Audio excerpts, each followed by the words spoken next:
Welcome to BeBe's Bookshelf. Today we're reading The Big Bragg by Dr. Seuss. The rabbit felt mighty important that day. On top of the hill in the sun where he lay, he felt so important up there on the hill that he started in bragging, as animals will, and he boasted out loud as he threw out his chest, "Of all of the beasts in the world, I'm the best. On land and on sea, even up in the sky, no animal lives who is better than I." Oh my. "What's that?" growled a voice that was terribly gruff. "Now why do you say such ridiculous stuff?" The rabbit looked down and he saw a big bear. "I'm the best of the beast," said the bear, "and so there."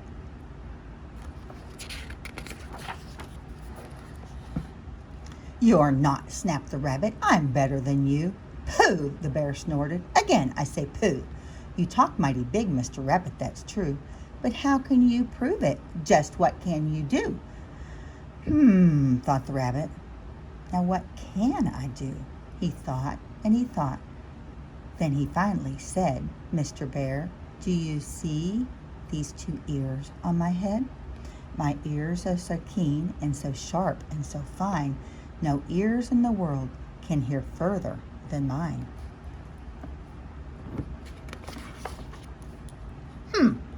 The bear grunted. He looked at each ear.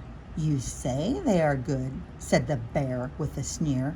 "But how do I know just how far they can hear?" "I'll prove," said the rabbit. "My ears are the best. You sit there and watch me. I'll prove it by test." Then he stiffened his ears till they both stood up high and pointed straight up at the blue of the sky. He stretched his ears open as wide as he could. "Shh, I am listening," he said as he stood. He listened so hard that he started to sweat, and the fur on his ears and his forehead got wet. Oh my goodness, he's listening hard, isn't he?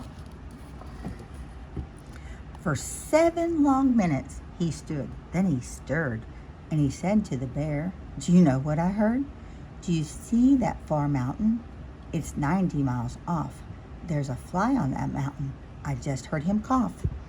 Now the cough of a fly, sir, is quite hard to hear when he's 90 miles off, but I heard it quite clear.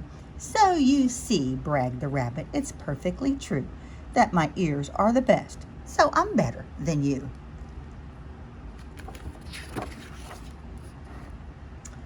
The bear, for a moment, just sulked as he sat, for he knew that his ears couldn't hear things like that. "This rabbit," he thought, "made a fool out of me. Now I've got to prove that I'm better than he." So he said to the rabbit, "You hear pretty well. You can hear 90 miles, but how far can you smell? I'm the greatest of smellers," he bragged. "See my nose? This nose on my face is the finest that grows. My nose can smell anything, both far and near. With my nose, I can smell twice as far as you hear." "All right," said the rabbit. "Come on now and tell exactly how far is the smell that you smell." "Oh, I'm smelling a very far smell," said the bear. "Away past that fly on the mountain out there. I'm smelling past many great mountains beyond, 600 miles more, to the edge of a pond. And way, way out there by a pond you can't see is a very small farm. On the farm is a tree. On the tree is a branch. On the branch is a nest, a very small nest where 2 tiny eggs rest. 2 hummingbird eggs, only half an inch long. But my nose," said the bear, "is so wonderfully strong. My nose is so good that I smelled without fail that the egg on the left is a little bit stale. And that is a thing that no rabbit can do. So you see," the bear boasted, "I'm better than you. My smeller's so keen that it just can't be beat." "What's that?" called a voice from way down by his feet.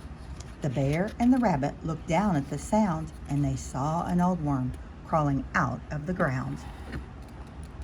"Now, boys," said the worm, "you've been bragging a lot. You both think you're great, but I think you are not. You're not half a good You're not half as good as a fellow like me. You hear and you smell, but how far can you see? Now I'm here to prove to you big boasting guys that your nose and your ears aren't as good as my eyes. And the little old worm cocked his head to one side, and he opened his eyes, and he opened them wide, and they looked far away with a strange sort of stare, as if they were burning 2 holes in the air. The eyes of that worm almost popped from his head. He stared half an hour, till his eyelids got red. "That's enough," growled the bear. "Tell the rabbit and me, how far did you look, and just what did you see?" What do you think he saw? "Well, boys," the worm answered, "that look that I took was a look that looked farther than you'll ever look. I looked across the ocean, way out to Japan, for I can see farther than anyone can. There's no one on earth who has eyesight that's finer. I looked past Japan, then I looked across China. I looked across Egypt, then took a quick glance across the 2 countries of Holland and France. Then I looked across England and also Brazil. But I didn't stop there. I looked much farther still. And I kept right on looking and looking until I'd looked round the world, right back to this hill. And I saw on this hill, since my eyesight's so keen, the 2 biggest fools that have ever been seen. And the fools that I saw were none other than you, who seem to have nothing else better to do than sit here and argue who's better than who." Then the little old worm gave his head a small jerk, and he dived in his hole and went back to his work. The end.